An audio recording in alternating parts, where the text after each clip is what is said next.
Hello everyone, आप सभी का मैथ्स विद जय सिंह में बहुत बहुत स्वागत है। आई होप आप लोग मज़े में हो गए।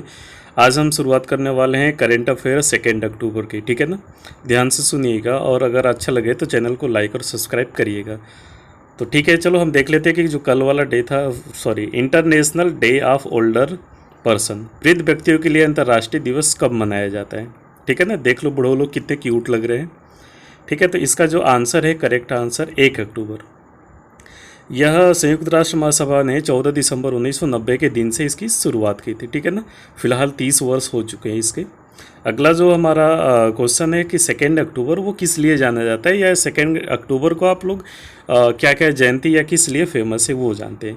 पहला है हमारा लाल बहादुर शास्त्री जी का जन्म हुआ था, और लाल बहादुर शास्त्री जी के बारे में आप लोग जानते होंगे। 2 अक्टूबर 1904 को इनका मुगल सराय के वाराणसी में जन्म हुआ था। मृत्यु 11 जनवरी 1966 ताशकंद में। दूसरे प्रधानमंत्री थे, इनका कार्यकाल भी आपको यहाँ पर दिया हुआ है, और गृह मंत्री भी रह चुके हैं। इनकी जो हत्या है वो इनकी जो मतलब डेथ है वो सुसाइड वो मानी जाती है, क्या बोलते हैं कि मर्डर मानी जाती है। और जो दूसरा है international day of non violence, जो कि महात्मा गांधी जी के जन्म दिवस के रूप में भी मनाया जाता है। ठीक है ना। और आप इसके बारे में और भी देख सकते हो कि 15 जून 2007 को यूनाइटेड नेशन की जनरल असेंबली ने यह 2 अक्टूबर को मनाने का, ठीक है ना, प्रावधान किया था। अगला क्वेश्चन है हमारा, किसने भारतीय खेल प्राधिकरण का नया लोगो लॉन्च किया है। ठीक है ना, भारतीय खेल प्राधिकरण। तो इसका जो करेक्ट आंसर है किरण रिजिजू ने। ठीक है ना।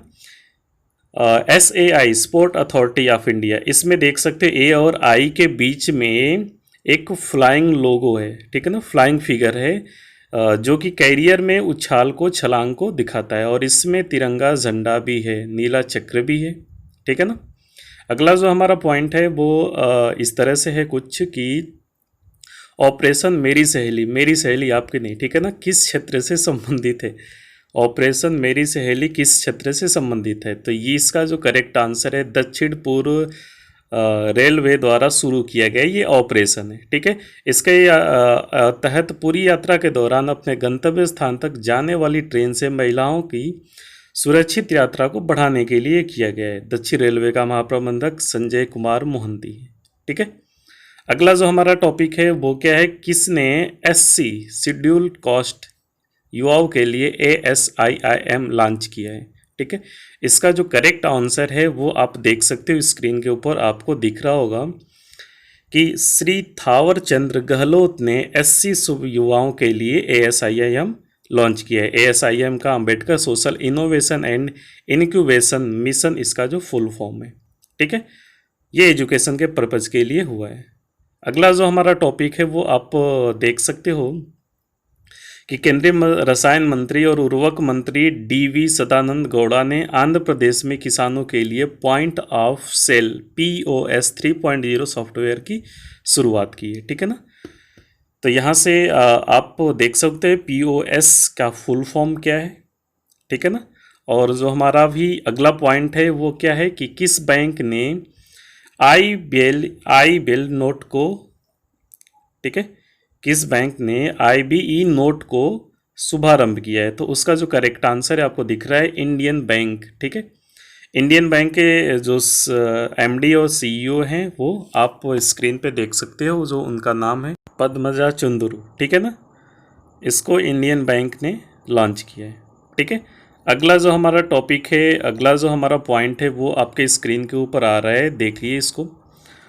अगला जो हमारा पॉइंट है वो ये कुछ इस तरह से है कि बंगाल पियरलेस ने किसे ब्रांड एम्बेसडर नियुक्त किया है। भाई बंगाल से सी समझ में आ रहा है कि कोई बंगाल टाइगर होगा। ठीक है, बंगाल टाइगर को आप भी जानते होंगे। ठीक है, दादा भाई। ठीक है, बंगाल पियरलेस ने सौरव गांगुली को ब्रांड एम्बेसडर के रूप में नियुक्त किया है, जो कि BCCI के वर्तमान में अध्यक्ष भी हैं, सौरव गांगुली। ठीक है, अच्छे प्लेयर थे। हाल ही में किसने ग्रामीण विकास के लिए CSIR टेक्नोलॉजी की शुरुआत की। CSIR का पहले तो फुल फॉर्म भी पता होना चाहिए। ठीक है, इसका जो करेक्ट आंसर है वो आपके स्क्रीन पे दिख रहा है, डॉक्टर हर्षवर्धन। ग्रामीण विकास के लिए CSIR का शुरुआत किया। CSIR का council of scientific and industrial research इसका जो है फुल फॉर्म है। ठीक है। चलो फटाफट आगे भी क्वेश्चन देख लेते हैं। Who breaks M S Dhoni, क्या बात है, एम एस धोनी का विकेट कीपिंग रिकॉर्ड किसने T20 में तोड़ दिया है। बहुत ही ये अच्छी न्यूज़ है, ठीक है ना, एकदम पूरा बर्निंग में ये रहेगा कि एम एस धोनी का। ये हैं ऑस्ट्रेलिया के महान क्रिकेटर महिला जो है विकेट कीपर जो हैं अभी फ़िलहाल में है एलिसा हाइली, ठीक है ना। इन्होंने भारत के लिए 98 T20 international M S Dhoni द्वारा 91 विकेट बनाए जाने के जो रिकॉर्ड को तोड़ा है। इन्होंने 92 विकेट लिए हुए हैं, ठीक है। अगला जो हमारा पॉइंट है, गुजरात गवर्नमेंट ने किसके साथ मेमोरेंडम ऑफ अंडरस्टैंडिंग की जो साइन की है, ठीक है, वाटर के एरिया में।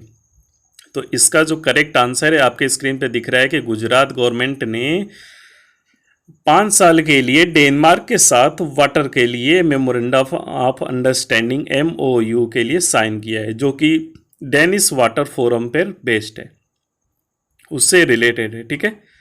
ये supply of sewage and board है साइन, ये सप्लाई एंड सीवेज बोर्ड ने इसका साइन किया है, ठीक है, डेनिस वाटर फोरम के लिए। चलो अगला जो हमारा पॉइंट है वो क्या है, यस बैंक ने BSE के साथ, बॉम्बे स्टॉक एक्सचेंज के साथ छोटी कंपनियों को सशक्त बनाने के लिए साझेदारी की है, ठीक है।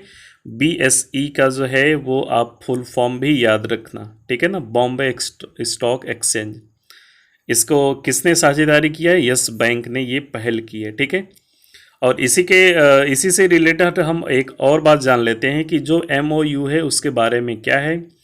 इसमें बोला गया है कि दोनों बैंकिंग BSE और यस बैंक वित्तीय समाधान प्रदान करने के लिए SME के लिए ज्ञान कार्यक्रम और SME स्केल के लिए निर्यात प्रचारक आयोजित करेंगे, ठीक है ना।